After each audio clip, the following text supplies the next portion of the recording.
The paint was peeling on purpose. I stood on my wraparound porch, coffee in hand, watching Richard Sullivan take his daily photographs of my Victorian home. Click, click, click. Evidence for tonight's HOA meeting, where he planned to demand my eyesore be condemned. Getting enough angles, Richard? I called out pleasantly. He lowered his camera, his face already red at 7 a.m. This monstrosity is destroying our neighborhood's reputation, Evelyn. Property values are plummeting because of you. I glanced at his pristine McMansion, all beige stucco and hollow columns, built 2 years ago after demolishing a 1901 Queen Anne. The irony wasn't lost on me. I've scheduled contractors to assess the damage, he continued, uninvited onto my property. As HOA president, I have a responsibility to maintain standards. How civic-minded, I murmured, noting how he avoided stepping on the original 1885 brass threshold marker that his assessment would certainly miss. My phone buzzed. Marcus Chun from the State Historical Society. Final papers ready for signing. The announcement will be perfect timing. 7 o'clock sharp, Richard barked, already composing his victory speech. The vote to condemn will be unanimous. I'd start packing if I were you. I smiled into my coffee. I'll be there. After he strutted back to his aesthetic nightmare, I returned inside to what he called an eyesore.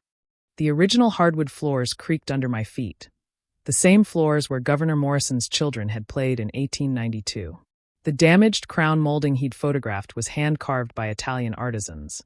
Its apparent decay actually century-old patina I'd spent 2 years professionally preserving. Every flaw Richard documented was deliberate. When you own 47 historic properties across the district, you learn that visible deterioration keeps away developers while you quietly restore the bones. My assistant, Grace, appeared in the doorway of what used to be the servants' quarters. The Whitman estate closing went through. That makes the entire north section of Rosewood Avenue. Excellent. And the demolition stays. Judge signed it yesterday.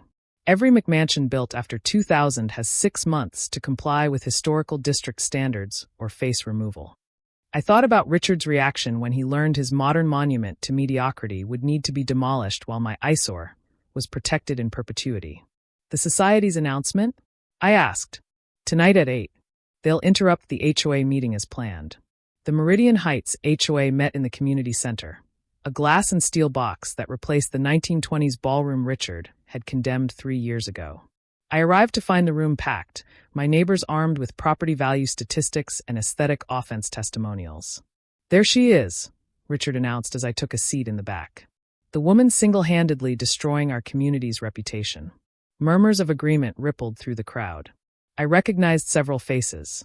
The Johnsons who'd torn down the Craftsman bungalow for a contemporary cube, the Petersons whose infinity pool required demolishing the Heritage Rose Garden.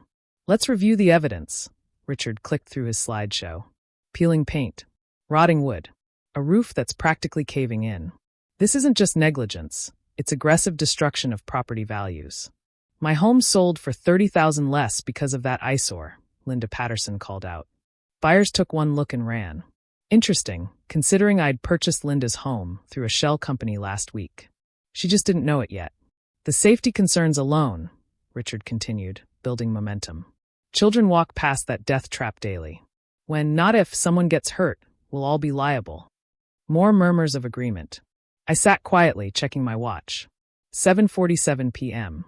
I've consulted with city officials, Richard's voice rose triumphantly.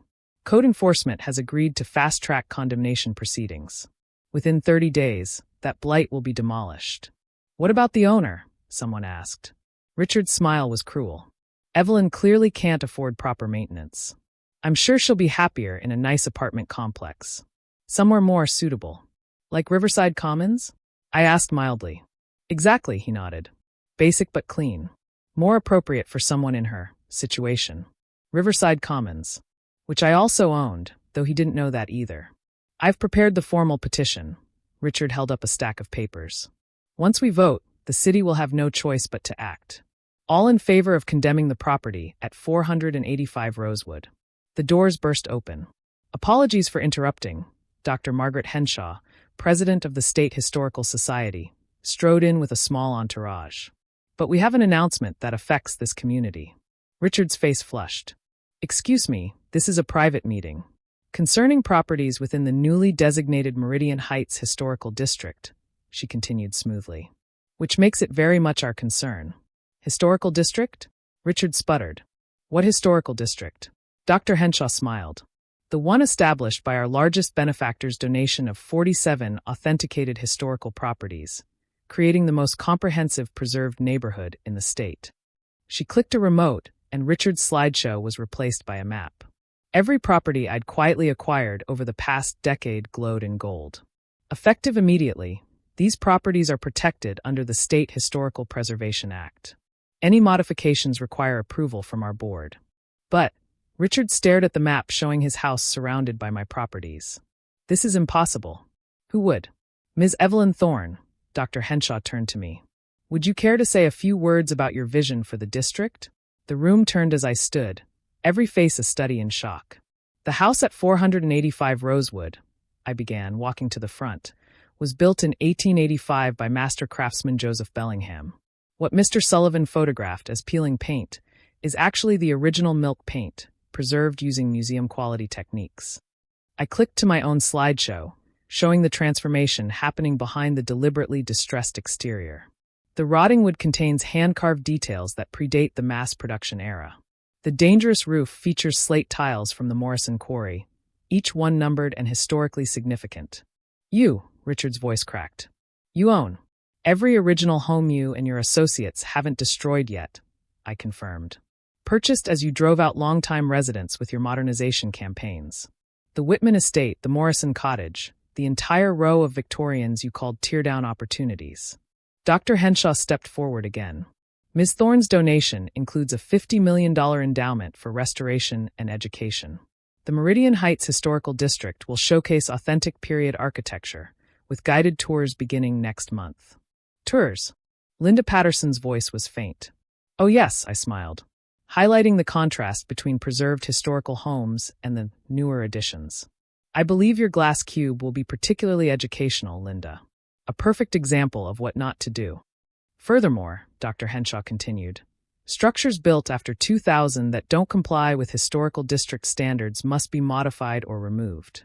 Mr. Sullivan, that includes your home's faux columns and stucco exterior. Richard's petition fluttered from his numb fingers, scattering across the floor. The actual historical homes, I picked up one of his fallen papers, will see property values increase by an estimated 300%. Protected status, restoration grants, and tourist revenue will transform this neighborhood. Just not the way you envisioned, Richard. You can't, he stammered. The HOA has authority. Had authority. City Councilwoman Jackson entered the room. The historical designation supersedes HOA regulations. In fact, Mr. Sullivan, you'll need to step down as president. Conflict of interest, since your property is now subject to compliance reviews. I watched Richard's world crumble as surely as the authentic homes he'd helped destroy. The Eyesore at 485 Rosewood, I continued, will serve as the district's visitor center. The very features you mocked, the wraparound porch, the detailed millwork, the heritage garden, will educate thousands about preservation versus destruction. But my house, Richard's voice was hollow. I spent $2 million on a structure that violates 17 historical district codes. Dr. Henshaw consulted her tablet. The faux columns alone are an architectural offense. You have 6 months to bring it into compliance or face demolition. Demolition. The word strangled in his throat. Don't worry, I offered. I know some excellent apartment complexes. Riverside Commons is nice, basic but clean. Very suitable for someone in your situation. The room erupted as neighbors realized what the designation meant. Half celebrated their windfall, original homeowners who'd weathered Richard's harassment campaigns. The other half, the McMansion builders, faced architectural karma. Grace appeared at my elbow with a folder. The final surprise? I nodded, pulling out a check. One more thing. Richard, this is for you. He took it with shaking hands. What? An offer to purchase your home, I explained. Fair market value as of today. Before the demolition order affects pricing. I plan to rebuild the Queen and your construction destroyed. I have the original blueprints. The check slipped from his fingers, joining his scattered petition on the floor. As the meeting devolved into chaos, I slipped out to my porch, where the deliberately distressed paint glowed in the streetlights. Tomorrow, restoration teams would begin revealing what I'd hidden, the gleaming bones of history preserved beneath calculated neglect. My phone buzzed with messages from other historical societies, from homeowners in threatened neighborhoods, from preservationists who'd watched developers like Richard destroy century-old craftsmanship for profit. But I only responded to one, from the elderly Mrs. Chun, the last original resident Richard hadn't driven out. Thank you for saving our history. I looked up at my eyesore, every board and brick a testament to patience and purpose. Richard had screamed about property values while destroying actual properties of value. Now he'd learned the difference. Sometimes the best preservation looks like neglect. Sometimes the greatest eyesore is a mirror, reflecting the ugliness of those who can't see beauty in age, craftsmanship, and history. And sometimes justice comes with a demolition order.